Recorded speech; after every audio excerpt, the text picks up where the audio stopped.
Hello students, इस video में हम BA BSc BCom first year Hindi भाषा और संस्कृति का क्वेश्चन पेपर करने वाले हैं। चूँकि पिछले वर्ष जो क्वेश्चन पेपर में क्वेश्चंस आए हैं उसके 90% क्वेश्चंस वही रहते हैं। सिर्फ क्या होता है कि जैसे प्रेमचंद जी का मूल नाम क्या है, धनपत राय, तो उसको पलट के आ जाएगा कि प्रेमचंद जी का दूसरा नाम क्या है या प्रेमचंद जी को और किस नाम से जाना जाता है, लेकिन बात वही पूछी जाती है। तो प्रीवियस ईयर क्वेश्चंस में जो भी क्वेश्चंस आए रहते हैं उनको यदि आप पूरे 2-3 वर्ष के कह लेते हैं, 4 वर्ष के, तो आपका क्वेश्चन पेपर पूरा आप आराम से करके आ सकते हैं। तो इस वीडियो में हम 2023 का क्वेश्चन पेपर करेंगे। तो क्वेश्चंस हम देख लेते हैं। फर्स्ट क्वेश्चन है कि मैथिली शरण गुप्त जी रचित राम काव्य परंपरा का ग्रंथ कौन सा है? तो साकेत।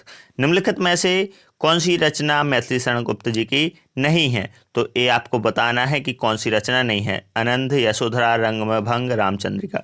मैथिली शरण गुप्त जी के अनुसार मातृभूमि किसकी सगुण मूर्ति है? तो मातृभूमि जो है वो ईश्वर की सगुण मूर्ति है।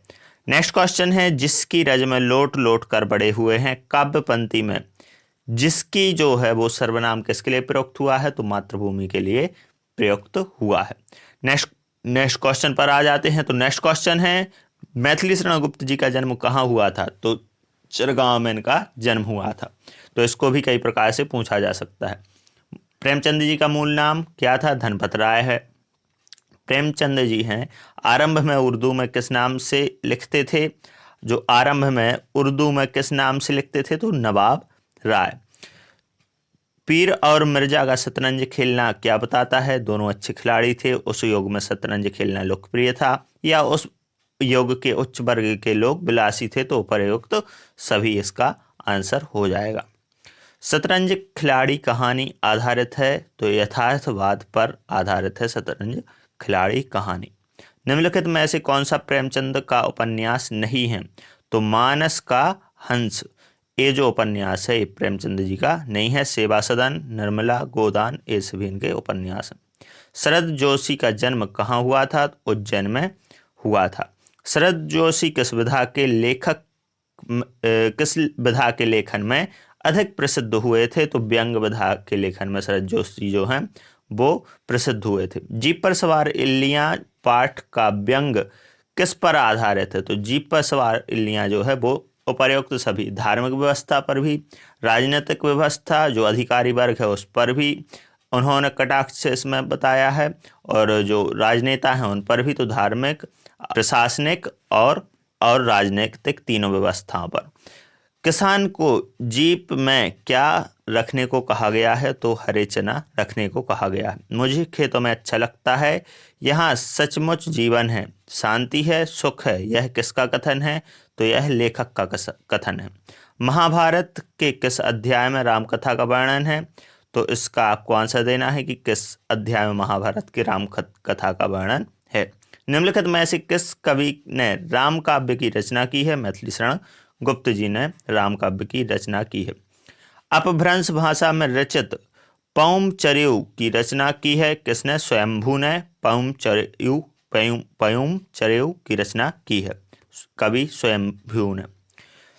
कब रामायण किस भाषा में रचित है? तो तमिल भाषा में रचित है। रामचरितमानस जो है तुलसीदास कृत रामायण है, रामचरितमानस जिसका नाम है। निम्नलिखित में से कौन सी रचना आचार्य रामचंद्र शुक्ल जी की है? तो चिंतामणि जो है इसमें से। काव्य में रहस्यवाद, 11 वर्ष का समय, उपर्युक्त तो सभी, इसमें चिंतामणि जो है वो रामचंद्र शुक्ल जी की रचना है। आचार्य रामचंद्र शुक्ल जी जो हैं उनका मनोविकार संबंधी निबंध कौन सा है? तो जो मनोविकार संबंधी निबंध है वो है उत्साह। उत्साह नामक निबंध आचार्य रामचंद्र शुक्ल जी के किस ग्रंथ में संकलित है? तो चिंतामणि जो है उससे उत्साह नामक जो निबंध है वो लिया गया है। चिंतामणि जो उनका काव्य संग्रह है उसमें है। रामधारी सिंह दिनकर का जन्म कहाँ हुआ था? तो सिमरिया ग्राम में हुआ था। रामधारी सिंह दिनकर का संबंध किस काव्यधारा से है? तो छायावादी काव्यधारा से उनका संबंध बताया गया है, उनका संबंध है। निम्नलिखित में से कौन सी रचना दिनकर की नहीं है? तो भारत भारती, इसमें रश्मिरथी, उर्वशी, कुरुक्षेत्र, ये तीनों दिनकर जी की रचना है। भारत भारती जो है ये रचना दिनकर जी की नहीं है। आदि शंकराचार्य जी की सबसे प्रसिद्ध रचना कौन सी है? तो ये भी आपको कमेंट में बताना है कि कौन सी जो शंकराचार्य हैं उनकी प्रसिद्ध रचना है। तत्त्वमसि का अर्थ क्या है? तो वह तुम ही हो, यही अर्थ तत्त्वमसि का है। ऐसे शब्द जो परंपरा समान अर्थ का बोध कराते हैं उनको पर्यायवाची कहते हैं। ये अब थोड़ा व्याकरण से, हिंदी व्याकरण के क्वेश्चन से यहाँ से, इनमें से कौन सा अग्नि का पर्यायवाची नहीं है? तो अनल वही पावक के अग्नि के पर्यायवाची हैं। तिमिर यहाँ पर नहीं, आंसर होगा तिमिर। उदार का विलोम शब्द ये भी आपको बताना है। कृपण, कृतघ्न, प्रवर, विनीत में से कौन सा उदार का विलोम है? अमृत का विलोम विष होता है। जो कभी बूढ़ा ना हो, अजर उसको कहते हैं। जीने की इच्छा वाक्य के लिए एक शब्द है जिजीविषा। दो वर्णों के मेल से उत्पन्न विकार को क्या कहते हैं? संधि कहते हैं। स्वर संधि के कितने भेद होते हैं? तो 5 भेद होते हैं। स्वर संधि के कितने भेद होते हैं? 5 भेद होते हैं। नाधर्पण शब्द में कौन सी संधि है? यर्ण स्वर संधि है। स्वागत शब्द का सही संधि विक्षेप क्या होगा? तो सु प्लस आगत। सु, इसमें आधा स्वा नहीं आएगा, सु आएगा आगे। बागी शब्द में संधि कौन सी है? व्यंजन संधि है।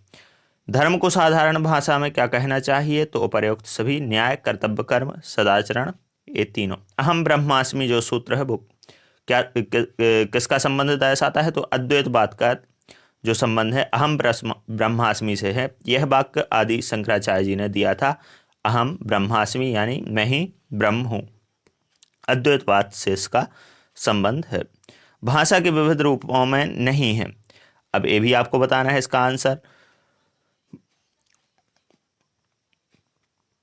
नेक्स्ट क्वेश्चन है, अर्थव्यवस्था से अनावश्यक प्रतिबंधों को हटाकर उद्योगवादी बनाने की प्रक्रिया क्या कहलाती है? तो आर्थिक उदारीकरण। जैसे हमारे देश में जो मनमोहन सिंह जी थे तो उनको उदारीकरण का जनक कहा गया। हमारे देश में उदारीकरण वही लेकर आए थे जब देश आर्थिक संकट से जूझ रहा था। उस समय उन्होंने ही विदेशी कंपनियों को अपने देश में बुलाकर निवेश करवाया, जिससे भारत आज जहाँ है वहाँ तक पहुँचा है। उसमें बहुत बड़ा योगदान मनमोहन सिंह जी का है। तो उसी को हम आर्थिक उदारीकरण कहेंगे।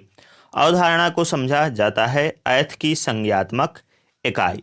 यहाँ पर हमारे 50 क्वेश्चन जो हैं 2023 के सप्लीमेंट्री पेपर में आए हैं भाषा और संस्कृति, तो एक ये हैं। इस वीडियो में इतना ही। आगे के जो क्वेश्चंस हैं और इसके भी और भी क्वेश्चंस हम नेक्स्ट वीडियो में देखेंगे। तब तक के लिए वीडियो पसंद आए तो वीडियो को लाइक और चैनल को सब्सक्राइब करना। धन्यवाद।